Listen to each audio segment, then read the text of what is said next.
Melissa Hannigan, my guest today, is passionate about helping families build healthy, strong, God-honoring homes. She's an author and a full-time homeschool mom. She's here today to tell us about her new book, Inconvenient Parenting. Please welcome Melissa Hannigan. How are you doing today? I'm doing great. Thank you so much for having me. Well, I want to hear more about what you have to share, and especially as a father of four younger children, I want to hear any parenting advice you may have. But before we jump into the topic completely, I just want to hear what the inspiration for the book and specifically the title is. Inconvenient Parenting is a kind of unique title. I want to hear how to have a convenient time parenting, a nice time parenting. Tell us about the inspiration behind the book. Well, honestly, my husband is the one that titled it. So back in 2020, we're all stuck at home, locked down. I'm homeschooling, so I was already, full time at home with the kids, but even more so at that point. And I was introduced to this researcher, Dr. Thomas Armstrong, who identified 12 traits that he said if you infuse them in the classroom, students would have the best potential to reach, the best success to reach their potential. And so I was like, yes, that's what I want for my kids. I want to encourage them to reach their potential. So I started studying these 12 traits. And as I dug deeper, I realized these are gifts from God that's placed in every single one of us, his creation. And so it's not just about educating, it's about relating to our kids. And so I started to implement some of the principles that I discovered, saying yes to more messes, slowing down as a family, going on nature walks, letting my girls kind of experiment. My son, I share a story about a time that he was demonstrating with the microwave what he could do with microwaves, ended up breaking the microwave. And so several instances of times that things just kind of got a little messy. And one day, my husband and I, with the kids in the back, are on a road trip, and my girls are singing silly loud in the back seat. And it started a conversation with my husband and I. He had noticed some changes in our household. He knew that I was typically the type A mom that wanted everything neat and tidy and to check all the boxes, but I had really kind of loosened up and embraced these qualities in my kids and in myself, honestly. And he said, "It's more work for you, isn't it?" And I said, "I mean, it is to some extent, yes." He said, "Man, that's inconvenient." And I laughed and I was like, "You're right. It is. It's adding more work in the short term." But I believed so passionately because I saw the benefits. My kids were blossoming in front of my face. And I'm like, it's worth it. So when I wrote the book, I really wanted it to be sacrificial parenting. It sounded more spiritual and holy. But the truth is, parenting is inconvenient. It's hard. And when we acknowledge that and embrace it, but we remember that it's for a long term purpose, we want to help our kids become who God created them to be. And that's going to be difficult and hard. And we're going to want to quit sometimes. But my heart for the book is to encourage parents. Listen, I'm in the trenches. I have four kids, three daughters that I'm still trying to train up in the way they should go. And it's hard. So I'm not an expert by any means, but I'm just another parent that found some wisdom that God shared with me that I'm eager to share with others. Wow, well, you talk about kind of loosening up some of these things, and I know personally as a parent, and I think most parents would agree with this, that out of all the things that we have to juggle in our life, our careers, our marriages, our relationships, being a parent is probably the most stressful in terms of the responsibility that we feel that we brought this child into the world. We're responsible for their life. When they first come into the world, they can't do anything on their own, and we need to train them up into adulthood. And really, even when they're out on their own, what they accomplish in their life, what type of life they live, we feel the responsibility for raising them. And so some of what you talked about is a little bit of perfectionism that I think a lot of parents feel of, everything needs to be a certain way. It needs to be perfect. I need to make sure my kids have straight A's, clean house, clean clothes, are in all the right activities, all the right friendships, all the right Sunday school classes at the right churches, and everything else. And so, tell us a little bit more detail about some of this inconvenient parenting that you share in the book. And specifically, I'd love to hear the changes and the impact it's made in your family. Yeah. So, I mean, when I tell people that this book is about 12 qualities, parents are overwhelmed. Like, you want me to add more things to my list that I need to do? Because you're right. We are so overwhelmed at times with the responsibility of parenting and all that comes along with that. But really, my goal with the book is not to add more things for us to do. It's to help parents reevaluate what we're already doing and figure out ways that we can incorporate some of these things just as we go about it. I shared some things that I saw in my kids growing, memories that were made. I shared in the book how we, at one point in our family's life, we, according to the world standards, had everything. We lived in Houston. We had the big house. We had the nanny. We had the black Amex and the unlimited shopping at the mall if I wanted to. I mean, we were, according to the world standards, doing great. But as a family on the inside, we were struggling. We weren't connecting. We were going a million miles an hour in a bunch of different directions, and we didn't have time for each other.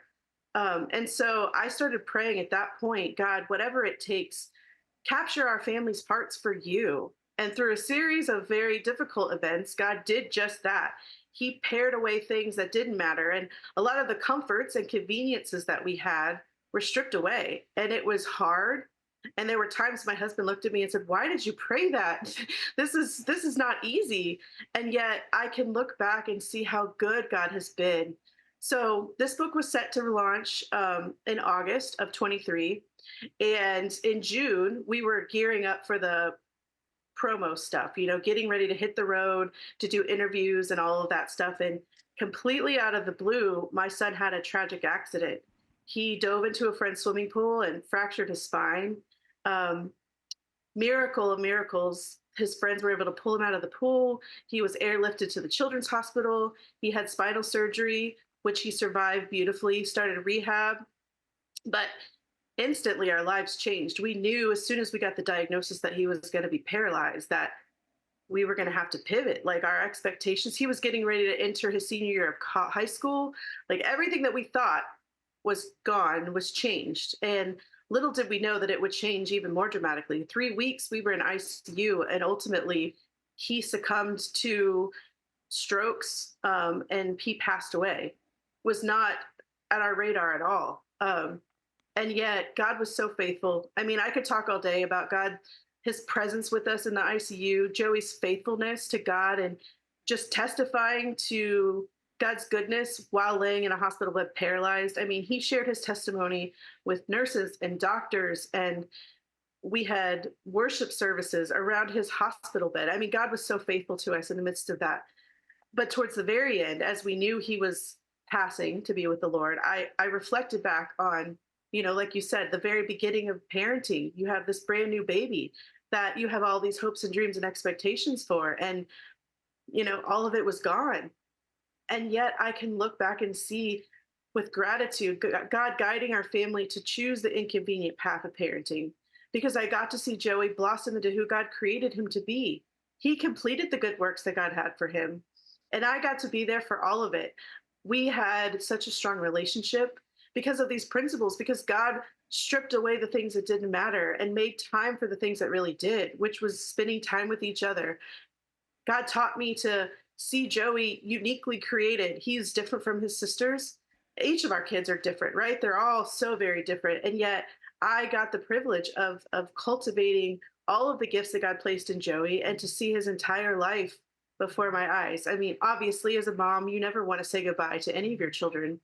And yet I can sit here today with such gratitude and peace, knowing, number one, that he's with the Lord, because the most important thing that I parented towards, my husband and I, was for him to be in a relationship with Jesus and to walk with him and to serve him.